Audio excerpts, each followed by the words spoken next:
Hello guys, welcome to my YouTube channel. तो आज हम लोग बात करने वाले हैं क्या क्लास 12 के इकोनॉमिक्स सब्जेक्ट पर। इकोनॉमिक्स सब्जेक्ट का हम लोग किस पर बात करेंगे?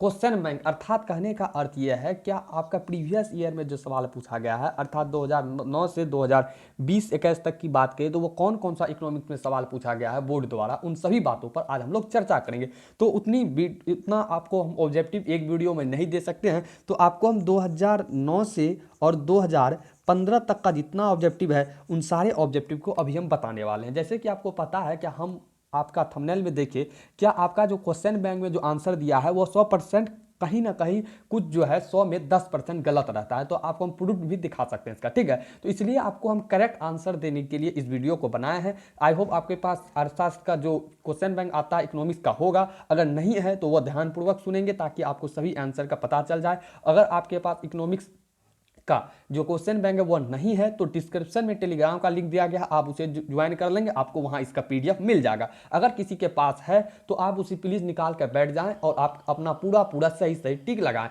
क्योंकि आप जो टिक लगाए हैं वो अर्थशास्त्र का जो आंसर सीट है उसी से लगाएं। तो आंसर सीट आपका गलत है, 100 हम नहीं कहते हैं पूरा गलत है, कुछ परसेंट गलत है जो आपका नंबर को बिगाड़ सकता है। तो इसलिए आप पूरा टिक आउट कर लेंगे 2009 से 2015 तक का, और 2015 के बाद जो आएगा दूसरे वीडियो में आप देख लीजिएगा। इसको देखने के लिए आपको सिंपल सा क्या करना होगा, वीडियो को लाइक कर दे और चैनल को सब्सक्राइब कर बगल में बेल आइकन वाला को प्रेस कर दे। जब भी वो वीडियो को हम लोग डालेंगे, 1-2 दिन में डाल देंगे, तो आपको नोटिफिकेशन इसका मिलेगा, आप उसे देख सकते हैं। तो चलिए स्टार्ट करते हैं। आज का 2009 का सबसे पहला प्रश्न को लेते हैं। क्या पूछा जाता है कि ये क्वेश्चन को हम लोग यहाँ एक्सप्लेन नहीं करेंगे, आपको डायरेक्ट बता देते हैं, क्योंकि एग्जाम आने वाला है, आपको हम डायरेक्ट इसका आंसर बताते जाते हैं, ठीक है। आप क्वेश्चन समझ सकते हैं क्योंकि इतने साल में आप पूरा किताब को पढ़ लिए होंगे, ठीक है। तो डायरेक्ट हम लोग आंसर देखते हैं। राजकोषीय नीति के अंतर्गत निम्न में से किसे शामिल किया जाता है? सार्वजनिक ऋण को, सार्वजनिक व्यय को, या कर, या इनमें सभी? तो याद रखेंगे राजकोषीय नीति के अंतर्गत इनमें से सभी को शामिल किया जाता है। दूसरा सवाल है कि भारत का केंद्रीय बैंक कौन है? तो सिंपल सा, भारत का केंद्रीय बैंक कौन है?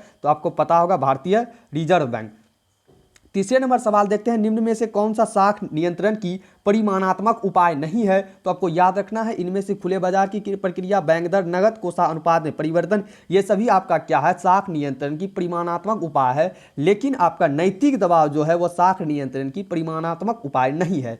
चौथा सवाल है, राष्ट्रीय आय में निम्न में से किसे सम्मिलित नहीं किया जाता है? तो याद रखेंगे इनमें से सभी इसका करेक्ट आंसर होगा। वृद्धा पेंशन, स्मॉगलिंग से प्राप्त आय एवं शेयर बिक्री से प्राप्त आय को हम लोग क्या करते हैं? राष्ट्रीय आय में शामिल नहीं करते हैं, यानी कि इनमें से जितना तीनों ऑप्शन वो गलत है, तो चौथा आपका करेक्ट हो जाएगा।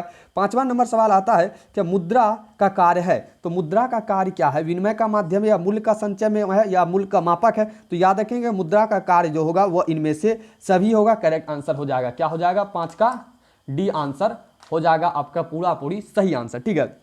तो आप किताब में जब देखिएगा तो सिर्फ ये विनिमय का माध्यम बताएगा। तो आप जानते हैं कि मुद्रा क्या है? मूल्य को संचय कर, मुद्रा को हम लोग क्या कर, संचय अर्थात हम लोग बचा के भी रख सकते हैं। मूल्य को हम लोग मापते हैं, अगर किसी भी वस्तु को मुद्रा के माध्यम से मूल्य को माप लेते हैं, और विनिमय का माध्यम ही, अर्थात आपका 5 का डी करेक्ट आंसर होना चाहिए इनमें से सभी, लेकिन आपको बताता है यहाँ विनिमय का माध्यम। तो यही आपका पहला गलती दिखाई दिए हैं। इसी प्रकार से आपका गलती बहुत सारा है, आप अपना खुद आंसर मिला सकते हैं, ठीक है। तो मुद्रा का कार्य क्या है? 5 का डी हो जाएगा करेक्ट आंसर। नेक्स्ट सवाल आता है, छठा नंबर सवाल, क्या समष्टि अर्थशास्त्र का संबंध है? तो याद रखेंगे समष्टि अर्थशास्त्र का जो संबंध है वह आपका राष्ट्रीय स्तर पर उत्पादन से संबंध है। किससे संबंध है? राष्ट्रीय स्तर पर उत्पादन से, ठीक है। सातवां सवाल आता है कि समष्टि स्तर पर निर्णय कौन लेता है? तो समष्टि स्तर पर जो निर्णय लेता है वो आपका फर्म लेता है, ठीक है। याद रखेंगे समष्टि स्तर का जो निर्णय लेगा, यानी कि समष्टि अर्थशास्त्र का जो निर्णय लेगा वो आपका फर्म लेगा। The general theory of employment, interest and money की पुस्तक किसने लिखी? तो याद रखेंगे एडम स्मिथ। आपका ये सभी सवाल बहुत ही इंपॉर्टेंट सवाल है, आप इसे पूरा का पूरा याद रखेंगे, ठीक है। तो 9वां सवाल, निम्न में से कौन सही है? याद रखेंगे एनएनपी बराबर जीएनपी माइनस घिसावट जो है वो आपका करेक्ट आंसर होता है, ठीक है। 10वां नंबर सवाल को हम लोग देखें तो 10वां नंबर बताता है कि राष्ट्रीय आय की गणना में निम्न में से किससे बचना चाहिए? तो याद रखेंगे राष्ट्रीय आय की गणना में हमें दोहरी गणना से बचना चाहिए, ठीक है। राष्ट्रीय आय की गणना में किससे बचना चाहिए? तो दोहरी गणना से, ठीक है। 11वां सवाल, माइक्रो जिसका अर्थ होता है छोटा, निम्न में से कौन सी भाषा से उद्भूत है? तो आप किताब के फर्स्ट चैप्टर में पढ़ेंगे, यह ग्रीक शब्द से उद्भूत है। 12 नंबर क्या आता है, क्या अर्थव्यवस्था को वर्गीकृत किया जा सकता है? तो अर्थव्यवस्था को वर्गीकृत किया जा सकता है पूंजीवादी बाजार अर्थव्यवस्था, मिश्रित अर्थव्यवस्था में केंद्रीकृत, नियोजित या समाजवादी अर्थव्यवस्था के रूप में। तो आसानी से आप जान सकते हैं कि इनमें से सभी के अंतर्गत हम लोग अर्थव्यवस्था क्या कर सकते हैं, वर्गीकृत कर सकते हैं। तो 12 का करेक्ट आंसर हो जाएगा डी। 13 नंबर सवाल आता है, क्या इनमें से किस अर्थव्यवस्था में निजी क्षेत्र एवं सार्वजनिक क्षेत्र दोनों का सहअस्तित्व होता है? आपको पता होगा मिश्रित के अंतर्गत निजी क्षेत्र और सार्वजनिक क्षेत्र दोनों का सहअस्तित्व होता है। ठीक है, देखिए आपका यहाँ 13 नंबर सवाल है, लेकिन एक प्रश्न क्या हो गया हमारा, इधर उधर हो गया, तो आपको हम लाइन बाय लाइन 14 नंबर से बताएंगे। ठीक है, फिर उसको ले लेंगे। ठीक, तो 14 नंबर सवाल है, जब कुल उपयोगिता अधिकतम होती है तो सीमांत उपयोगिता होती है। याद रखेंगे, जब कुल उपयोगिता आपका अधिकतम होगा तो सीमांत आपका शून्य होगा। ठीक है। 15 नंबर, मांग का नियम व्यक्त करता है। तो मांग का नियम जो आपका व्यक्त करता है वस्तु की कीमत तथा मांगी गई मात्रा के बीच, वस्तु की कीमत और मांगा गया जो मात्रा होगा उन्हीं के बीच आपका मांग का नियम व्यक्त करेगा। तटस्थता वक्र का सिद्धांत किसने प्रतिपादित किया? आप लोग पूरा तरीका से याद रखेंगे। तटस्थता वक्र का जो सिद्धांत प्रतिपादित किया है वह आपका हिग्स व एलन, दो अर्थशास्त्री था, वही किया। याद रखेंगे, बहुत इंपॉर्टेंट क्वेश्चन। तटस्थता वक्र का सिद्धांत किसने प्रतिपादित किया? तो हिग्स एवं एलन ने। ठीक है, आता है 17 नंबर सवाल, का तटस्थता वक्र का झुकाव होता है? तो याद रखेंगे, तटस्थता वक्र का जो झुकाव होता है वो होता है आपका बाएं से दाएं की ओर होता है। ठीक है, तो 17 का करेक्ट आंसर आपका ए हो जाएगा। नेक्स्ट देखते हैं, क्या तटस्थता वक्र विश्लेषण किस अवधारणा पर आधारित है? याद रखेंगे, तटस्थता वक्र विश्लेषण जो है आपका क्रमागत माप पर आधारित है। ठीक है, क्रमागत या क्रमवाचक सिद्धांत आपका एक ही है। ठीक है, क्रमागत माप पर आधारित है आपका तटस्थता वक्र विश्लेषण। तो 18 का क्या आंसर हो जाएगा? बी हो जाएगा। 19 नंबर आ जाएगा, क्या उत्पादन के निम्न में से कौन से साधन है? उत्पादन का निम्न में से कौन से साधन? भूमि भी है, श्रम एवं पूंजी भी है, व्यवस्था भी है, इनमें से सभी, अर्थात 19 का क्या हो जाएगा आपका करेक्ट आंसर डी हो जाएगा। देखिए, आपका जो किताब का था आपको हम ये अभी गलत नहीं बता रहे हैं, आपको डायरेक्ट सही आंसर बता रहे हैं ताकि आप कंफ्यूज ना होंगे क्या किताब का बता दिए गलत और सही। डायरेक्ट आपको हम सही बता देते हैं, आप डायरेक्ट टिक मार लीजिए किताब में, या नहीं तो आपको हम पीडीएफ के बारे में आपको बताइए कैसे लेना है। तो 20 नंबर सवाल आते हैं, सीमांत उत्पाद को व्यक्त किया जाता है। तो एमपी बराबर डेल्टा टीपी बटा डेल्टा एल के रूप में आपका सीमांत उत्पाद को व्यक्त किया जाता है। तो 20 का बी नंबर आंसर हो जाएगा। 21 आता है, क्या निम्न में से गुणक के निम्न में से किस सूत्र द्वारा व्यक्त किया जा सकता है? आपको याद रखना पड़ेगा गुणक का सूत्र क्या होता है। तो के बराबर डेल्टा वाई बटा डेल्टा आई हो जाएगा, अर्थात 21 का ओ आपका करेक्ट आंसर हो जाएगा। आते हैं 22 नंबर सवाल पर। 22 नंबर, निम्न में से कौन सा अप्रत्यक्ष कर है? याद रखेंगे, इनमें से जो अप्रत्यक्ष कर है वह आपका क्या है? उत्पाद शुल्क। और 22 का क्या आंसर हो जाएगा? और नंबर करेक्ट आंसर हो जाएगा। 23 नंबर सवाल आता है, व्यापार शेष के अंतर्गत निम्न में से कौन सी मदें सम्मिलित होती है? व्यापार शेष के अंतर्गत कौन सा मद सम्मिलित होगा?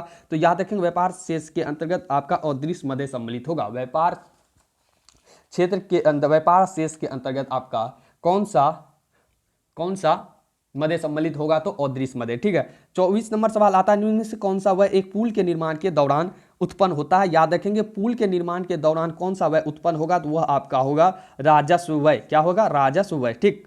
और भारत का वित्तीय वर्ष 25 का करेक्ट आंसर तो आपको पता होगा 1 अप्रैल से 31 मार्च तक भारत का वित्तीय वर्ष होता है। 25 का भी करेक्ट आंसर हो जाएगा। जैसे कि आपको बताया 25 तक यहाँ होगा, 26 में हमारा प्रश्न यहाँ से था, यहाँ से देख लेते। ठीक है। जब कोई उत्पादक या फर्म उत्पादन के साधनों जैसे भूमि, श्रम, पूंजी एवं कच्चे माल आदि का प्रयोग करते हुए अपना उत्पादन करती है, इस प्रक्रिया को कहते हैं उत्पादन प्रक्रिया। सिंपल सा। 27 नंबर सवाल आता है, कुल लागत बराबर क्या होगा? तो कुल लागत बराबर आपका क्या होगा? हो जाएगा टीबीसी प्लस टीएफसी कुल, यानी कि टीबीसी क्या होगा? कुल परिवर्तनशील लागत प्लस कुल स्थिर लागत। तो क्या हो जाएगा आपका कुल लागत, यानी कि 27 का बी करेक्ट आंसर। 28 आता है, किस बाजार में ए आर वक्र एक्स एच के समांतर होती है? एक्स एक्स का क्या होता है? ये एक्स होता है, वाई होता है। तो पूछा किस बाजार में ए आर एक्स के पक्ष में होता है? तो याद रखेंगे ए आर के जो पक्ष में होगा पूर्ण प्रतियोगिता। 28 का ए करेक्ट आंसर हो जाएगा, पूर्ण प्रतियोगिता। 29 नंबर आता है, किस बाजार में ए आर, वही सवाल था सॉरी। 29 नंबर सवाल आता है, एकाधिकार के निम्न में से कौन सी विशेषता? याद रखेंगे, फर्म कीमत निर्धारक होता है। एकाधिकार का निम्न में से कौन सा विशेषता होता है? फर्म क्या होता है? कीमत निर्धारक होता है। ठीक। 30 नंबर सवाल आता है, निम्न में से किसने कीमत निर्धारण प्रक्रिया में समय तत्व का प्रयोग किया? याद रखेंगे, समय तत्व का कीमत निर्धारण प्रक्रिया में जो जो प्रस्तुत किया था वह क्या था आपका मार्शल। 30 का बी करेक्ट आंसर। पूर्ति स्वयं मांग का सृजन करती है, किसका कथन है? तो याद रखेंगे पूर्ति स्वयं मांग का सृजन करती है, वह हो जाएगा आपका जे 20 से, यानी कि 31 का डी करेक्ट आंसर। केन्स के बचत निवेश विश्लेषण के अनुसार आय रोजगार संतुलन निर्धारण निम्न में से किस बिंदु पर होगा? तो याद रखेंगे इनमें से कोई भी बिंदु आपका क्या कर रहा है, आय संतुलन निर्धारण निम्न में से किसी भी बिंदु पर नहीं बैठा है। तो क्या हो जाएगा आपको पता होगा 32 का डी हो जाएगा, इनमें से कोई नहीं। ठीक, चलिए 33 नंबर सवाल को देखते हैं। आय का चक्रीय प्रवाह निम्न में से कौन सा प्रकार है? तो वास्तविक प्रवाह मौद्रिक प्रवाह दोनों आय का चक्रीय प्रवाह का प्रकार है। तो 37 का 100 हो जाएगा। घिसावट वह निम्न में से किसमें सम्मिलित रहता है? तो याद रखें जीएनपी एमपी जो है, यानी जीएनपी आपका मार्केट प्राइस जो है वही उसी में क्या रहता है, घिसावट वह सम्मिलित होता है। तो 34 का एक करेक्ट आंसर। 35 नंबर एमपीसी का मान होता है, याद रखेंगे हमेशा एमपीसी का जो मान होता है 0 से अधिक और 1 से कम होता है, 0 से अधिक किंतु 1 से कम एमपीसी का correct answer. 35 number correct answer 100। मांग के निर्धारक तत्व है, तो मांग के निर्धारक तत्व में आपका वस्तु का कीमत भी आएगा, आय स्तर संबंधित वस्तु कीमत। तो क्या करेक्ट आंसर हो जाएगा? इनमें से सभी हो जाएगा।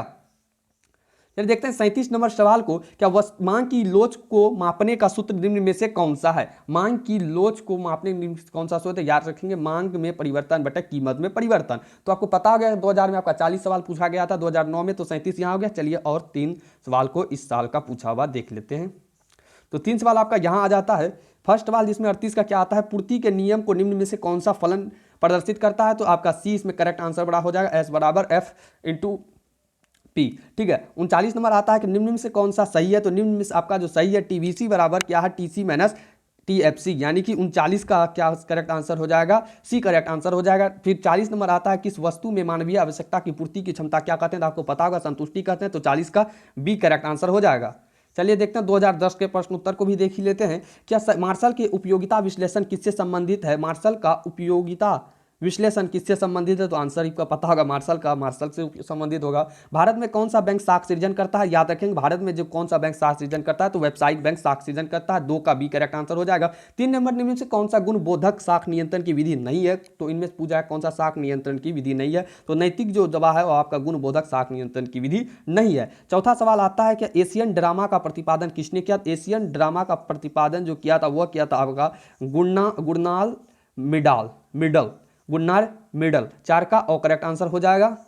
5वां नंबर सवाल आता है निम्न में से कौन सा प्रत्यक्ष कर है? निम्न में से आपका प्रत्यक्ष कर निषेधात्मक आबकारी कर जो होगा वह हो जाएगा करेक्ट आंसर। तो 5 का ब करेक्ट आंसर। एकाधिकारी व्यवस्था में किस वस्तु का उत्पादक होता है? तो 1 से अधिक, 2 से अधिक, सिर्फ 1। तो याद रखेंगे एकाधिकारी व्यवस्था में किस प्रकार का वस्तु उत्पादक होता है? तो वस्तु उत्पादक होता है सिर्फ 1 ही होता है, एकाधिकारी में वस्तु उत्पादक 1 होता है। 7 का करेक्ट आंसर उपभोक्ता के बचत के सिद्धांत का प्रतिपादन किसने किया? तो 7 का आपका सी करेक्ट आंसर हो जाएगा, हिक्स किया था उपभोक्ता के बचत के सिद्धांत का प्रतिपादन। अधिकतम सामाजिक कल्याण की प्राप्ति तब प्राप्त होती है जब सीमांत आगम बड़ा सीमांत लाभ, यानी 8 का और करेक्ट आंसर क्या सत्य है? इसमें से 9 का बताइए क्या सत्य है? तो एनएनपी बराबर जीएनपी माइनस घिसावट जो है वही आपका सत्य है। तो 9 का 100 करेक्ट आंसर हो जाएगा। नेक्स्ट देखते हैं 10 नंबर सवाल। क्या निम्नलिखित में से कौन सा घटक मांग की लोच को प्रभावित करता है? इनमें से सभी आपका करेक्ट आंसर होगा। 10 का डी करेक्ट आंसर। 11 किस अर्थव्यवस्था में निजी संपत्ति के अस्तित्व पर प्रधानता पाई जाती है? तो पूंजीवाद इसका करेक्ट आंसर हो जाएगा। 11 का 100 हो जाएगा। 12 नंबर किसने कहा कि मुद्रा वह जो मुद्रा का कार्य करे? तो प्रो हार्टलीविदस तो वही कहा था, मुद्रा वह जो मुद्रा का कार्य करे। 12 का बी करेक्ट आंसर। 13 नंबर आता है पूर्ति मांग का सृजन करता है, यह किसका कथन है? तो जेबीसी का कथन है। 13 का ये आंसर हो जाएगा।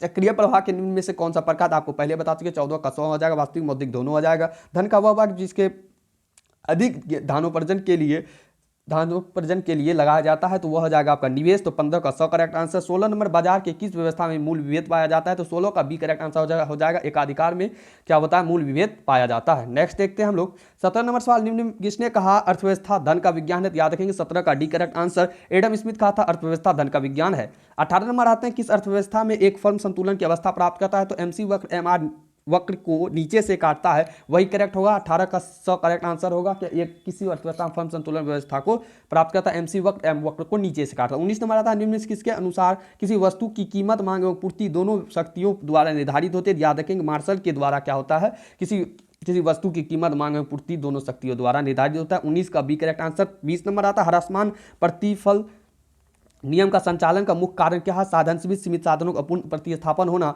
और वह दोनों, तो याद रखेंगे 20 का करेक्ट आंसर हो जाएगा। और वह दोनों 21 नंबर आता है परिवर्तनशील अनुपात सिद्धांत उत्पादन के 3 सोपानों की व्याख्या करता है। उत्पादन का प्रथम सोपान में सीमांत एवं औसत उत्पाद दोनों बढ़ता है, यानी कि 21 का करेक्ट आंसर हो जाएगा।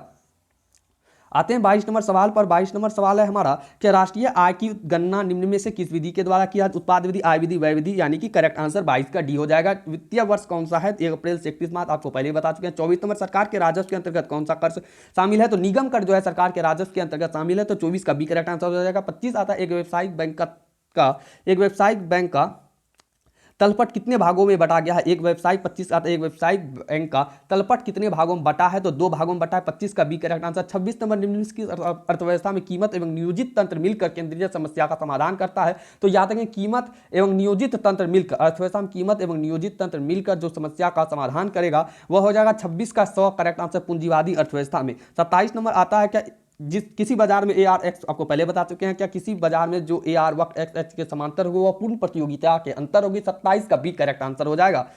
चलिए देखते हैं नेक्स्ट हम लोग, क्योंकि हम लोग ज़्यादा टाइम वेस्ट नहीं करना, डायरेक्ट आंसर पर मुद्दा पर बात करेंगे। निम्न में से राजकोषीय नीति में किसे शामिल किया जाता है? तो निम्न में से राजकोषीय नीति के अंतर्गत आपका सार्वजनिक व्यय को शामिल किया जाता है। 29 नंबर सवाल, प्राचीन विचारधारा निम्न में से किन तथ्यों पर आधारित है? तो प्राचीन विचारधारा आपका पीगू के मजदूरी सिद्धांत पर आधारित है, ठीक है। 29 का करेक्ट आंसर हो जाएगा।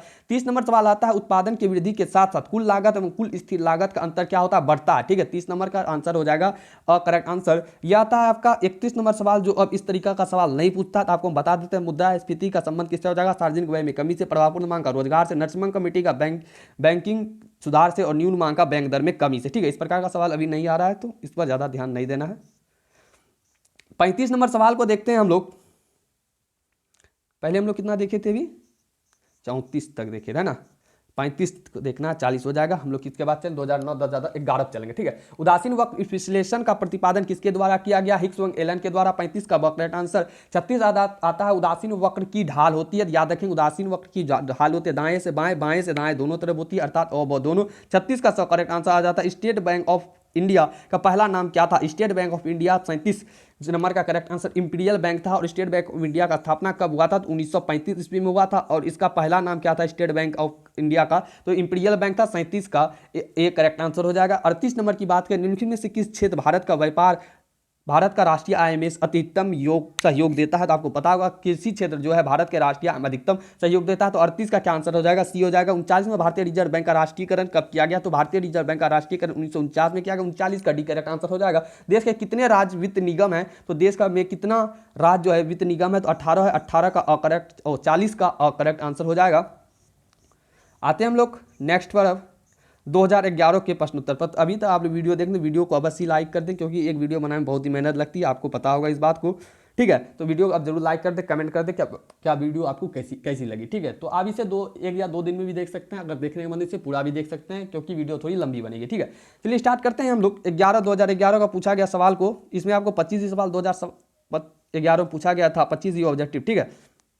तो 25वां ऑब्जेक्टिव को देखते हैं। तो निम्न में से कौन सी आर्थिक क्रियाएं अर्थशास्त्र की अध्ययन सामग्री के अंतर्गत सम्मिलित की जाती है? याद रखेंगे और सीमित आवश्यकता जुड़ी आर्थिक क्रियाएं, सीमित साधनों से जुड़ी आर्थिक क्रियाएं, दोनों आपका सम्मिलित किया जाएगा। 1 का करेक्ट आंसर हो जाएगा। मैक्रो, जिसका अर्थ होता है छोटा, निम्न से कौन सा शब्द है? 2 का ग्रीक का शब्द है। 3 अर्थव्यवस्था केंद्रीय समस्या कौन सी है? 3 का डी करेक्ट आंसर। साधनों का आवंटन, आर्थिक विकास, साधनों की कुशलतम प्रयोग, ये सभी आपका क्या अर्थव्यवस्था की केंद्रीय समस्या है। तो 3 का डी करेक्ट आंसर। जल्दी देखते हैं 4 का सवाल को। उपयोगिता का गणनावाचक सिद्धांत निम्नलिखित किसे प्रस्तुत किया? तो उपयोगिता का गणनावाचक सिद्धांत जो प्रस्तुत किया वो आपका मार्शल किया। 4 का करेक्ट आंसर। कि 5 नंबर कीमत या बजट रेखा की ढाल होती है, याद रखेंगे -PX/PY, यानी 5 का करेक्ट आंसर है कीमत या बजट रेखा की ढाल होती है। 6 नंबर मांग की लोच की माप निम्न में से किस विधि के की जाती है? तो मांग की लोच की माप जो है इनमें से जो तीनों विधि उनमें से सभी विधि द्वारा किया जाता है। तो 6 का करेक्ट आंसर सिंपल सा क्या हो जाएगा? डी करेक्ट आंसर हो जाएगा। इनमें से सभी। उत्पत्ति ह्रास नियम लागू होने का मुख्य कारण कौन सा है? तो उत्पत्ति ह्रास नियम का लागू होने का मुख्य कारण साधनों की सीमितता और साधनों की अपूर्ण स्थानापन्न होना, दोनों है। 7 का बी का दोनों करेक्ट आंसर हो जाएगा। चलिए देखते हैं नेक्स्ट सवाल को। निम्न से चित्र प्रदर्शित करता है, निम्न से आपका चित्र जो प्रदर्शित करता है वह कुल परिवर्तनशील लागत को प्रदर्शित कर रहा है। चलिए देखते हैं 9 नंबर सवाल को। एकाधिकार एवं एकाधिकारी प्रतियोगिता में होता है, याद रखेंगे AR > MR होता है, ठीक है। तो एकाधिकारी एवं एकाधिकार एकाधिकार एवं एकाधिकारी प्रतियोगिता में जो होता है 9 का को करेक्ट आंसर हो जाएगा। 10 में पूर्ति लोच की माप निम्न से किस सूत्र के द्वारा ज्ञात की जाती है, तो डेल्टा क्यू बटे क्यू एस गुना डेल्टा पी बटा डेल्टा पी, यानी कि 10 का क करेक्ट आंसर है आपका। ठीक है, 11 में से किसके अनुसार किसी वस्तु की कीमत मांग और पूर्ति की शक्तियों द्वारा निर्धारित होती है, तो मार्शल के अनुसार क्या है, किसके वस्तु की कीमत और मांग की पूर्ति की शक्तियों द्वारा किसी वस्तु की कीमत निर्धारित होती है। 11 का ग करेक्ट आंसर। आय का 4 अर्थव्यवस्था चक्रीय प्रभाव संतुलन के लिए शर्त निम्न है, तो 12 का क करेक्ट आंसर हो जाएगा आपका। 13 नंबर आ जाता है क्या, एनएनपी एमपी बराबर होता है जो जीएनपी एमपी माइनस घिसावट। 13 का करेक्ट आंसर। 14 का आता है लाभ निम्न में से कौन सा घटक है, लाभ का घटक निम्न से लाभांश और वितरित लाभ निगम लाभ कर इनमें सभी, अर्थात 14 का डी आपका करेक्ट आंसर हो जाएगा। ठीक है, 15 नंबर आता है किसने कहा मुद्रा वह है जो मुद्रा का कार्य करती है, धाटले विदस। 15 का करेक्ट आंसर हो जाएगा। निम्नलिखित में से कौन सा शाख नियंत्रण की परिमाणात्मक उपाय नहीं है, तो नैतिक दबाव आपका शाख नियंत्रण की परिमाणात्मक उपाय नहीं है। 16 का करेक्ट आंसर हो जाएगा। 17 नंबर दूसरी नरसिम्हा समिति गठन किस वर्ष हुआ था, तो इनमें से कोई भी करेक्ट आंसर नहीं है, तो 17 का क्या हो जाएगा, डी हो जाएगा। एमपीसी बराबर एमपीएस, एमपीसी प्लस एमपीएस क्या होगा, 18 का करेक्ट आंसर आपका सी हो जाएगा, एक सही आंसर होगा। 19 नंबर आता है किन्सियन विचारधारा के अंतर्गत आय के संतुलन का निर्धारक कौन है, तो सी प्लस एस बराबर सी प्लस आई जो है किन्सियन विचारधारा के अंतर्गत आय का संतुलन का निर्धारक तत्व है, तो 19 का क्या आंसर हो जाएगा, आपको पता होगा, ग करेक्ट आंसर। 20 नंबर सवाल आता है कुनक के निम्न में से किस सूत्र द्वारा व्यक्त किया जाता है, आपको तुरंत बताएं। 20 का करेक्ट आंसर है 21 आधात एमपीसी बराबर 0.5, तो कुनक के होगा, तो आपका 2 करेक्ट आंसर हो जाएगा। 2 करेक्ट आंसर। 21 का ग करेक्ट आंसर। अतिरिक्त मांग उत्पन्न होने के निम्न में से कौन सा कारण है, 22 का डी करेक्ट आंसर। इनमें से सभी कारण क्या अतिरिक्त मांग उत्पन्न होने का कारण है। 23 नंबर आता है कि स्फीति अंतराल को ठीक करने के लिए प्रमुख मौद्रिक उपाय कौन सा है, तो स्फीति अंतराल को ठीक करने के लिए इनमें से सभी जो है वही करेक्ट आंसर होगा। 23 का डी करेक्ट आंसर हो जाएगा। 24 और 25 सवाल क्या, बजट प्राप्तियां के संगठन में से कौन सा, पूंजी प्राप्ति राजस्व प्राप्ति, ये दोनों आपका क्या है, बजट प्राप्ति संगठक है। 25 नंबर आता है विदेशी विनिमय बाजार के रूप में है, विदेशी विनिमय बाजार के रूप है हाजिरी या चालू बाजार, वायदा बाजार, तो गो जो है इसका करेक्ट आंसर कॉक, दोनों आपका क्या है, विदेशी विनिमय बाजार का रूप है। 25 का सी करेक्ट आंसर।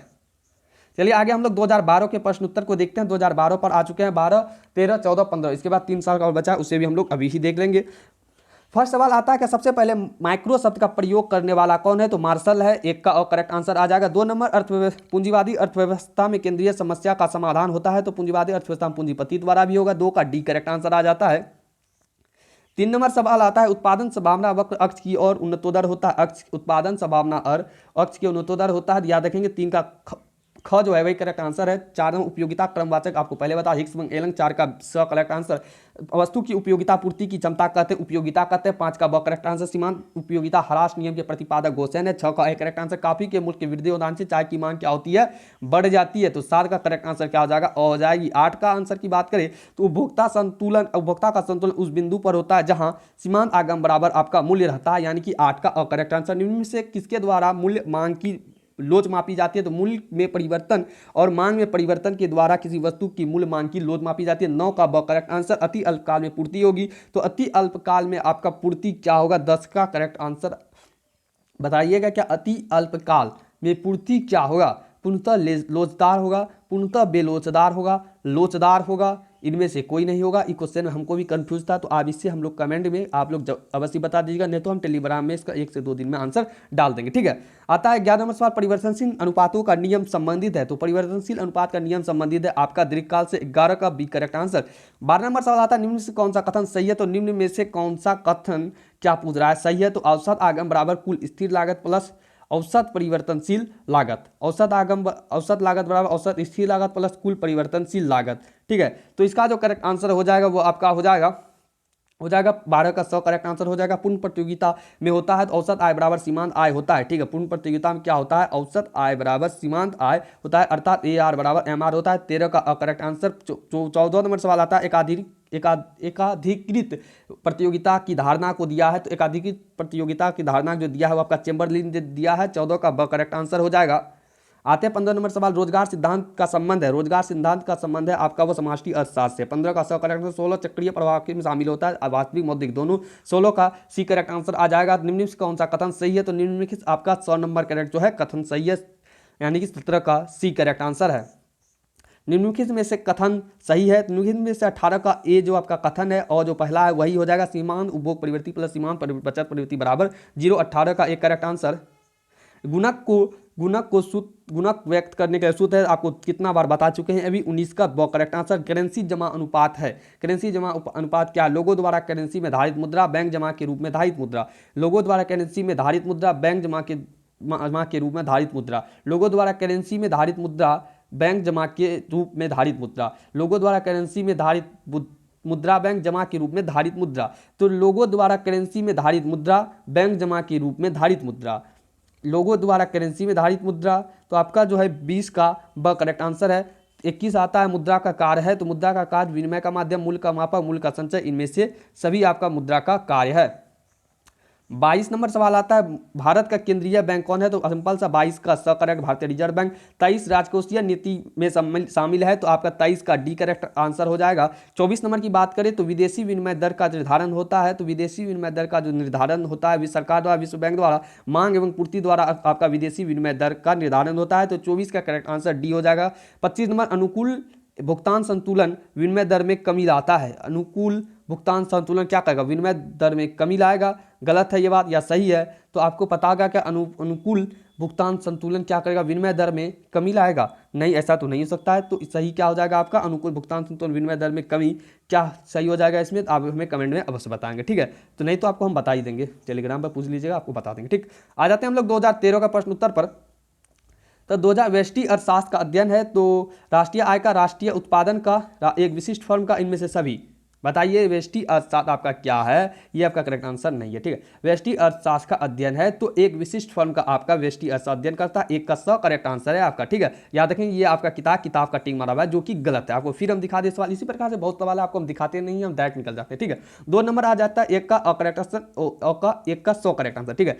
निम्न में से किसमें निजी एवं सार्वजनिक क्षेत्र का सहअस्तित्व होता है? निम्न में से कौन सा निजी और सार्वजनिक दोनों मिला रहेगा? तो वो क्या होगा आपका? निजी क्षेत्र भी रहेगा और सार्वजनिक क्षेत्र भी रहेगा, तो कौन सा होगा? ये देखिए फिर आपका गलती है। 2 का क्या लगा है? ब लगा है, जो कि गलत है। निम्न में से किसमें निजी और सार्वजनिक दोनों रहेगा, तो क्या होगा? मिश्रित हुआ। तो निजी और सार्वजनिक दोनों रहेगा, तो क्या हो जाएगा? वह मिश्रित अर्थव्यवस्था हो जाएगा। निजी भी रहेगा, सार्वजनिक भी रहेगा। क्या पूछ रहा है? निजी रहेगा, सार्वजनिक क्षेत्र रहेगा, तो कौन सा होगा? तो क्या हो जाएगा? मिश्रित अर्थव्यवस्था। उत्पादन संभावना वक्र की अवधारणा जुड़ी है। उत्पादन संभावना वक्र की जो संभावना जुड़ी है वह 3 का अ सैमुअल्सन से जुड़ा है। 3 का अ करेक्ट आंसर। 4 निम्नलिखित में से कौन सा आर्थिक वस्तु? टेलीविजन क्या आपका आर्थिक वस्तु है? 4 का अ। 5 में निम्नलिखित कौन सा धन की विशेषता है? तो इनमें से सभी आपका करेक्ट आंसर है। 5 का डी करेक्ट आंसर आ जाएगा। आते हैं 6 नंबर सवाल पर। समसीमांत उपयोगिता नियम के प्रतिपादक है, तो समसीमांत उपयोगिता प्रतिपादक आपका गोसेन है। 6 का एक करेक्ट आंसर। मांग वक्र नीचे झुकती है बाएं से दाहिने, 7 का करेक्ट आंसर। जब कुल उपयोगिता अधिकतम होती है तो सीमांत उपयोगिता ऋणात्मक होती है। 8 का ब करेक्ट आंसर। 9 नंबर का सवाल आप देख सकते हैं, निम्नलिखित सारणी में मांग की लोच ज्ञात करें। इस प्रकार का सवाल अभी तो संभावना नहीं है, तो इसलिए उसको हम छोड़ चुके हैं। मांग की लोच मापने के प्रतिशत या अनुपातिक रीति प्रतिपादन किसने किया? तो प्रतिशत या अनुपातिक रीति का प्रतिपादन आपका फ्लक्स ने किया था। तो 10 का ब करेक्ट आंसर आ जाएगा आपका। ऊंचा मूल्य है तो अधिक मांग है। ऊंचा मूल्य है तो इसका मतलब अधिक मांग है, यानी कि अधिक मांग है। 11 का ब करेक्ट आंसर। अवसर लागत को कहा जाता है, अवसर लागत को आपका क्या? बाह्य लागत, आंतरिक लागत, हस्तांतरित लागत या मौद्रिक लागत कहते हैं। अवसर लागत आपका क्या है? बाह्य लागत है या आंतरिक लागत है या हस्तांतरण आय है या मौद्रिक लागत है? तो बताइए इनमें से आपका क्या सही आंसर होगा? औसत लागत क्या दिया है? अवसर लागत है। तो बताइए अवसर लागत क्या है आपका? वो आपका 12 का करेक्ट आंसर आ जाएगा कि आर्थिक लागत होनी चाहिए, लेकिन आर्थिक लागत नहीं दिया है, तो मौद्रिक लागत जो वही करेक्ट आंसर हो जाएगा, ठीक है। 13 में परिवर्तनशील अनुपात के नियम के उत्पादन के 3 व्यवस्थाओं का चर्चा, जिसमें उत्पादन के प्रथम चरण में आपको पहले ही बता दें, उत्पादन के प्रथम चरण सीमांत और औसत उत्पादन दो बढ़ता है। 13 का करेक्ट आंसर आ जाएगा।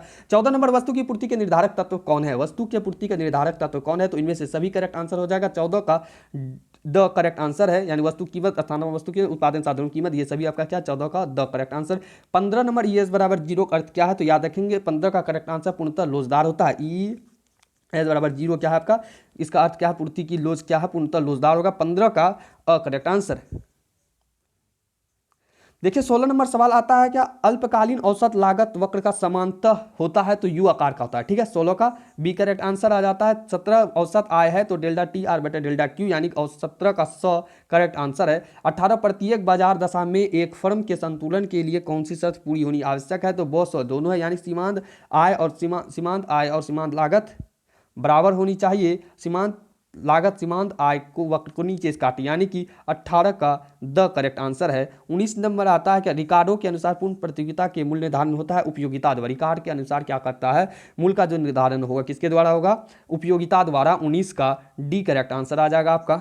20 नंबर रोजगार ब्याज और मुद्रा के समान सिद्धांत निम्नलिखित पुस्तक के लेखक है। रोजगार ब्याज और मुद्रा समान एक सिद्धांत, जो इसका लेखक कौन पूछा जाए तो 20 का केन्स था, ठीक है। 21 नंबर कौन सा कथन सही है, 21 का आपका जो है 100 नंबर करेक्ट सही आंसर है, 100 नंबर, ठीक है। स्फीतिक अंतराल माप है, तो स्फीतिक अंतराल माप है आपका अतिरेक मांग का। स्फीतिक अंतराल किसका मांग है, अतिरेक मांग का, ठीक है। तो चलिए स्टार्ट करते हैं, आगे देखते हैं हम लोग। स्फीतिक अंतराल किसका माप है, अतिरेक मांग का। 22 का करेक्ट आंसर आपका आ जाएगा। नेक्स्ट देखते हैं 23, 24, 25 तीन सवाल को। किसने कहा मुद्रा वह दूरी है जिसके चारों ओर समग्र अर्थविज्ञान चक्कर काटता है, तो आपको पता होगा मार्शल कहा था। 13 का द करेक्ट आंसर। निम्नलिखित से कौन सा मात्रात्मक शाख नियंत्रण का तरीका नहीं है, तो शाख की राशनिंग जो है आपका मात्रात्मक शाख राशनिंग की तरीका नहीं है, तो 24 का ब करेक्ट आंसर। 25 भुगतान शेष की संरचना में कौन सी खाता शामिल होता है, तो चालू खाता पूंजी खाता दोनों शामिल होगा, अर्थात 25 का स करेक्ट आंसर। नेक्स्ट देखते हैं हम लोग 2014 के सवाल को। 2014 के सवाल में आपका 25 सवाल पूछा, वही 25 सवाल को तुरंत ही देख लेते हैं। निम्नलिखित में कौन सा स्थिर लागत नहीं, तो कच्चे माल की लागत जो है वो आपका स्थिर लागत नहीं है, ठीक है। समष्टि अर्थशास्त्र अध्ययन करता है, तो इनमें से सभी विषयों पर अध्ययन करता है जितना भी विषय दिया गया। 2 का डी करेक्ट आंसर। 3 नंबर सवाल केंद्रीय बैंक किसके द्वारा शाख नियंत्रण करता है, तो इनमें से सभी के द्वारा केंद्रीय बैंक शाख के नियंत्रण करता है। 3 का डी करेक्ट आंसर। 4 नंबर आता है आय में वृद्धि से कोई मांग वक्र दाईं और खिसक जाता है, ठीक है। याद रखेंगे आय में वृद्धि से कोई मांग वक्र दाईं और खिसक जाता है। 4 का एक करेक्ट आंसर आ जाएगा, ठीक।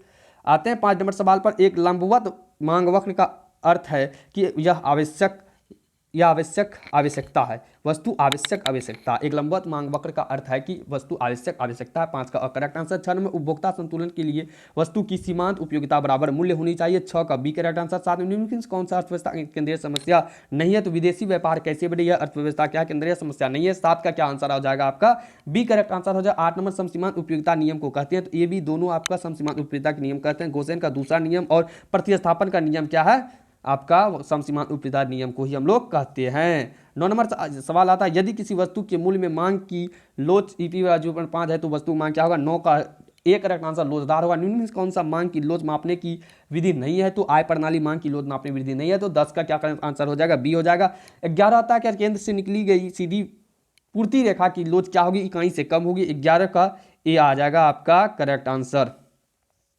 12 नंबर एकाधिकार फर्म के संतुलन का शर्त है, तो औसत आय बराबर औसत लाभ क्या है, एकाधिकार फर्म का संतुलन शर्त है। 13 निम्नलिखित से कौन सी शाख नियंत्रण की विधि नहीं, तब कितना बार बता चुके हैं, अनैतिक दबाव का शाख नियंत्रण की विधि नहीं है। 13 का बी करेक्ट आंसर। 14 नंबर निम्नलिखित कौन सा कथन सत्य है, आपको फिर वही सवाल आता है। 14 का बी यहाँ भी करेक्ट आंसर हो जाएगा। 15 था निम्नलिखित में कौन सा केंद्रीय बैंक का कार्य नहीं, तो आर्थिक आंकड़ा जो एकत्र करने का कार्य है वो केंद्रीय बैंक का कार्य नहीं है। 25 का क्या आंसर हो जाएगा तब, 15 का सी, 15 का सी, 15 25 नहीं 15 का सी। 16 नंबर मौद्रिक नीति का प्रमुख उद्देश्य है, तो आर्थिक विकास को बढ़ावा देना मौद्रिक नीति का प्रमुख उद्देश्य होता है, तो 16 का बी आपका करेक्ट आंसर। 17 केंस के अर्थशास्त्र है, तो पूर्ण रोजगार का अर्थशास्त्र है। पूर्ण रोजगार का अर्थशास्त्र आपका क्या है, केंस का अर्थशास्त्र है, तो 17 का सी। 18 निम्नलिखित में से कौन मांग की लोच को प्रभावित करता है, इनमें से सभी आपका मांग की लोच को प्रभावित करता है। 18 का डी करेक्ट आंसर आ जाएगा। 19 नंबर सवाल आता है पूंजी खाते के निम्न में से कौन सी मद है, पूंजी खाता का निम्नलिखित में से कौन सी मद है, तो पूंजी खाता आपका निम्नलिखित में से कौन सा मद है, सरकारी विदेशी ऋण, निजी विदेशी ऋण या विदेशी प्रत्यक्ष विनियोग या इनमें से सभी, तो इनमें से सभी आपका करेक्ट आंसर। 19 का डी करेक्ट आंसर आ जाएगा। नरसिम्हम समिति की स्थापना हुई थी, तो बैंकिंग सुधार के लिए हुई थी। 20 का बी करेक्ट आंसर। 21 नंबर विदेशी विनिमय की मांग का प्रमुख स्रोत है, तो विदेशी वस्तुओं की आयात। विदेशी विनिमय की मांग का प्रमुख स्रोत क्या है, विदेशी वस्तुओं की आयात। 21 का करेक्ट आंसर। विदेशी विनिमय की मांग का प्रमुख स्रोत क्या है, विदेशी वस्तुओं का आयात। सरकारी व्यय जिसे परिसंपत्ति का सृजन नहीं होता कहलाएगा राजस्व व्यय। 22 का एक करेक्ट आंसर आ जाएगा। 23 नंबर निम्नलिखित में से कौन सा प्रत्यक्ष कर है, उत्पादन कर क्या है आपका प्रत्यक्ष कर है। 23 का क्या हो जाएगा, सी करेक्ट आंसर। 24 नंबर सवाल आता है केंद्र सरकार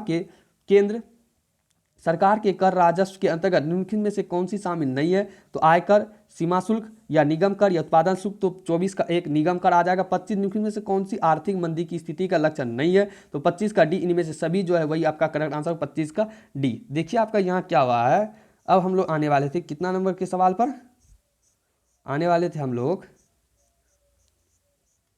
आने वाले हैं अब हम लोग 2015 के सवाल पर। 2015 के सवाल में क्या होता है, थोड़ा सा प्रश्न उत्तर इधर उधर हो जाता है, आपको नीचे से ऊपर जाना होगा, ठीक है। तो आपको 2015 में आपको आंसर में किसी प्रकार की दिक्कत नहीं होगी तो आप मिला सकते हैं, ठीक है। तो इनमें पूछता पहला सवाल क्या 2015 और अंतिम सवाल है कि अवसर लागत क्या है, यानी कि अंतिम ही आपका ये प्रीवियस ईयर होगा, उसके बाद सेकंड वीडियो में हम लोग चर्चा करेंगे। अवसर लागत क्या है, तो इनमें से सभी आपका क्या है, अवसर लागत है। एक का डी करेक्ट आंसर, किसी वस्तु की मानवीय आवश्यकता संतुष्ट करने की क्षमता क्या कहते हैं, उपयोगिता करने आपको बता चुके हैं, 22 का बी करेक्ट आंसर, ठीक है। आते हैं 3 नंबर सवाल, उपभोक्ता की सर्वाधिक संतुष्टि के लिए क्या है, वस्तु की सीमांत उपयोगिता उसके मूल्य के समान होनी चाहिए, 3 का ए करेक्ट आंसर। 4 का निम्नलिखित में से किसके परिवर्तन से मांग में परिवर्तन नहीं होता है, तो इनमें से कोई नहीं, इसका करेक्ट आंसर 4 का डी करेक्ट आंसर। 5 नंबर, मूल्य वृद्धि से गिफिन वस्तुओं की मांग क्या होती है, बढ़ जाती है, 5 का ए करेक्ट आंसर। 6 नंबर, अक्षों के केंद्र से निकलने वाली सीधी पूर्ति रेखा की लोच क्या होता है, इकाई के बराबर होती है, 6 का सी करेक्ट आंसर हो जाएगा आपका। 7 नंबर आता है उत्पादन का सक्रिय साधन है, तो उत्पादन का सक्रिय साधन श्रम है। औसत लागत वक्र का आकार होता है, तो यू अक्षर जैसा, 8 का करेक्ट आंसर। 9 नंबर आता, 9 नंबर निम्नलिखित में कौन सा पूर्ण प्रतियोगिता की विशेषता नहीं, तो विज्ञापन तथा वित्तीय लागत क्या है, आपका पूर्ण प्रतियोगिता की विशेषता नहीं है, 9 का सी करेक्ट आंसर हो जाएगा। 10 नंबर, किसी बाजार में औसत आय सीमांत आय बराबर होती है, तो पूर्ण प्रतियोगिता में बराबर होती है, 10 का करेक्ट आंसर। 11 नंबर, जब सीमांत उपयोगिता ऋणात्मक होती है कुल उपयोगिता क्या होती है, घटने लगती है, 11 का बी करेक्ट आंसर हो जाएगा। 12 नंबर सवाल पर आते हैं, यदि वस्तु की मूल्य में 40% परिवर्तन के कारण मांग में 60% वृद्धि होती है, तो वस्तु की मांग की लोच क्या होगी, -1/1.5 यानी कि 12 का बी करेक्ट आंसर। विलासिता वस्तुओं की मांग होती है अत्यधिक लोचदार, विलासिता वस्तु की मांग जो होती है अत्यधिक लोचदार होती है, 13 का सी करेक्ट आंसर। 14, अस्थायी पूंजी के उपभोग को क्या कहते हैं, 14 नंबर पूछता है अस्थायी पूंजी के उपभोग के क्या कहते हैं, तो मूल्यह्रास कहते हैं, 14 का वी कहते हैं। 15 नंबर, 14 का बी करेक्ट आंसर। 15 निम्नलिखित में कौन सा सही है, तो 15 एक करेक्ट आंसर, प्रयोज्य आय बराबर व्यक्तिगत आय माइनस प्रत्यक्ष कर, प्रयोज्य आय बराबर व्यक्तिगत आय माइनस प्रत्यक्ष कर, ठीक है। आपको हम पहले बता चुके हैं, इस बार जो आपको ऊपर जाना होगा नीचे के प्रश्न में, ठीक है।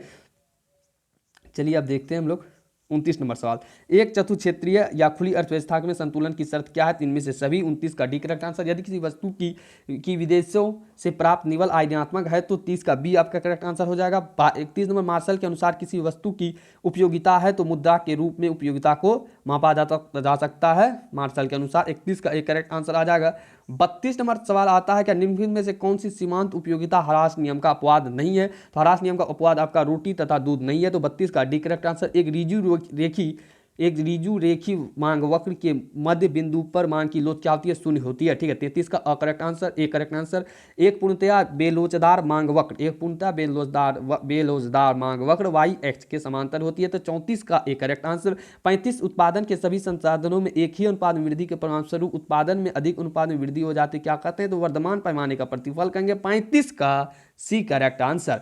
आते हैं 36 नंबर सवाल पर, आय बढ़ने पर उपभोक्ता किन वस्तुओं की मांग घटा देता है, तो सी नंबर, गिफिन वस्तुओं की मांग को घटा देगा उपभोक्ता। 36 का करेक्ट आंसर क्या हो जाएगा आपका सी। 37 नंबर, किसी अर्थव्यवस्था में एक वर्ष के अंतर्गत उत्पादित वस्तुओं और सेवा का बाजार का मूल्य क्या कहते हैं, कुल घरेलू उत्पाद कहते हैं। बाजार वस्तुओं और सेवा के बाजार के मूल्य को कहते हैं राष्ट्रीय आय, कुल घरेलू उत्पादन, विश्व राष्ट्रीय उत्पादन या कुल राष्ट्रीय उत्पादन। यहाँ क्या कह रहा है, एक वर्ष के अंतर्गत उत्पादित अंतिम वस्तु और सेवा के बाजार मूल्य को क्या कहते हैं, तो क्या हो जाएगा, कुल राष्ट्रीय उत्पाद या राष्ट्रीय आय या विशुद्ध राष्ट्रीय उत्पादन। तो आपका इसमें कंफ्यूजन है, कुल घरेलू उत्पाद होनी चाहिए। अगर आपके नजर कोई दूसरा आंसर आता है तो कमेंट में अवश्य बताएं। 37 का सी हो जाएगा करेक्ट आंसर यहाँ। 38 नंबर, निम्नलिखित में कौन सा साख नियंत्रण की गुणात्मक निधि नहीं है, विधि नहीं है, तो नैतिक दबाव नहीं है, तो बैंक दर में परिवर्तन जो दिया है आपका वही करेक्ट आंसर हो जाएगा। 38 का डी करेक्ट आंसर है आपका। 39 नंबर आ जाता है, क्या एकाधिकार फर्म के संतुलन का शर्त नहीं है, तो सीमांत आय बराबर सीमांत लागत क्या आपका एकाधिकार फर्म के संतुलन का शर्त नहीं है, यानी कि करेक्ट आंसर आपका क्या हो जाएगा, क्योंकि शर्त जो नहीं है। 39 का बी देखिए आपका यहाँ ए बता रहा है, जो कि बिल्कुल गलत है, ठीक है। सीमांत आय बराबर सीमांत लागत क्या है, एकाधिकार फर्म के संतुलन का शर्त नहीं है। 40 नंबर, मौद्रिक नीति के प्रमुख उद्देश्य क्या है, तो मौद्रिक नीति अंदर इनमें से सभी 40 का डी करेक्ट आंसर हो जाता है। और यही आपका क्या होता है, पूरी 2009 से 2015 तक के सवाल को आप लोग अच्छी प्रकार से इसका आंसर सही को देखते हैं। एक दो सवाल जो है आप हमें कमेंट कर देंगे, आपको हम बता देंगे। अगर वीडियो अच्छी लगे तो वीडियो को लाइक कर दें। आने वाले दिनों में इसी प्रकार के सभी विषयों का आपको पीडीएफ मिल जाएगा एकदम 100% करेक्ट आंसर के साथ। तो मिलते हैं नेक्स्ट वीडियो में नेक्स्ट लेक्चर के साथ। आप लोग और हाँ वीडियो को शेयर कर देंगे, आपको और आपके दोस्त को सभी को इससे फायदा होगा, ठीक है। तो मिलते हैं नेक्स्ट वीडियो में नेक्स्ट लेक्चर के साथ, तब तक इजाजत। Thank you all of you, thanks for watching.